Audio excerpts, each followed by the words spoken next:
संक्षिप्तमा। सम्माननीय सभामुख महोदय, यदि कुनै माननीय मन्त्रीजीमाथि प्रश्न उठ्यो, यदि राज्यको कुनै सक्षम निकायले अनुसन्धान गर्नु पर्यो भने त्यस्ता माननीय मन्त्रीजी मन्त्रीको पदमा रहन पाउनुहुन्न।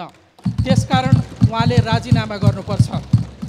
यी शब्दहरू मेरा होइनन् सभामुख महोदय, यो त यही सम्मानित सदनमा 2080 चैत 3 गते मङ्गलबारका दिन प्रतिपक्षी दलको नेताको हैसियतले वर्तमान गृहमन्त्रीज्यूले व्यक्त गर्नुभएको नैतिकताको मापदण्ड हो। सभामुख महोदय, आज यहाँ उहाँले कोरेको त्यही लक्ष्मण रेखा, उहाँले स्थापित गरेको त्यही नैतिक धरातलमाथि गम्भीर प्रश्न खडा भएको छ।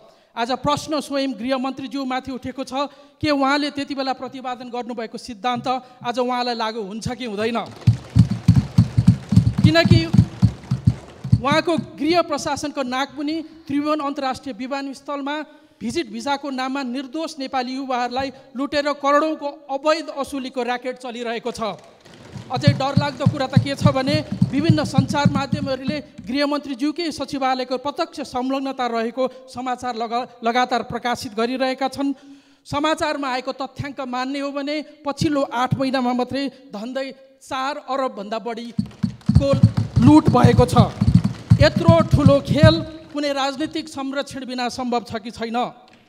गृहमन्त्रीजीले पठाउनु भएको सहसचिव विवादित पृष्ठभूमिको हुनुहुँदो रहेछ, तर किन उहाँलाई अध्यागमनमा पठाइयो? के गृहमन्त्रीज्यूले थाहा नपाएर, स्वच्छ भएर, सक्षम भएर भनेर पठाउनु भयो कि यो उहाँको पनि स्वार्थ जोडिएको विषय हो? यसमा अनुसन्धान हुनुपर्छ। यसमा एक व्यक्ति मात्रै होइन सम्माननीय सभामुख महोदय, माननीय गृहमन्त्रीज्यूकै सचिवालयमा रहेका कर्मचारीहरू पनि यही पृष्ठभूमिमा जोडिएको देखिन्छ। साथसाथै अख्तियारले छापा मार्न एक दिन अगाडि विवादित सहसचिवलाई सरुवा गरेको देखिन्छ।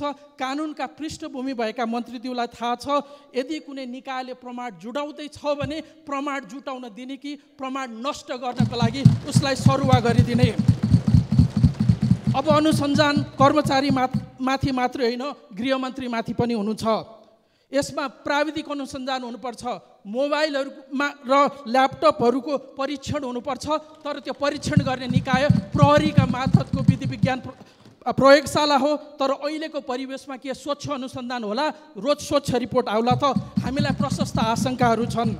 माननीय गृहमन्त्रीजीको नेतृत्वमा यसभन्दा अगाडिका सरकारले अनुसन्धान गरी उच्च राजनैतिक तहको संलग्नता रहेको भनेको भुटानी शरणार्थीको काण्ड दबाइएको छ।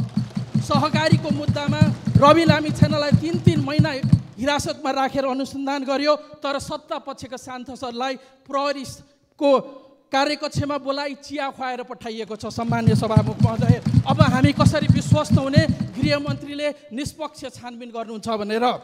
यो कुनै एक कर्मचारीले नागरिकता बनाउन गएको बेला नागरिकसँग घुस मागेको विषय होइन।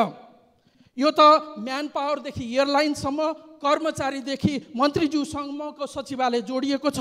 प्रश्न मन्त्रीज्यूमाथि उठेको छ, अनुसन्धान हुनुपर्छ, राजीनामा आउनुपर्छ। तर हामी राजीनामा मात्रै माग्दै छैनौँ, सङ्गठित ढङ्गले गरिएको यो भ्रष्टाचारको निष्पक्ष अनुसन्धान हुनुपर्छ। सङ्गठित अपराध र सम्पत्ति शुद्धिकरणसँग जोडिएर हेर्ने गरी छानबिन गर्न एक उच्च स्तरीय छानबिन आयोग नबनेसम्म संसद चल्न सक्दैन। निर्दोष नेपालीहरूमाथिको अत्याचार हामी ठुलो हेरेर बस्न सक्दैनौँ। सम्मान्य सभामुख महोदय, हामी संसदलाई अगाडि बढाउन सक्दैनौँ। धन्यवाद।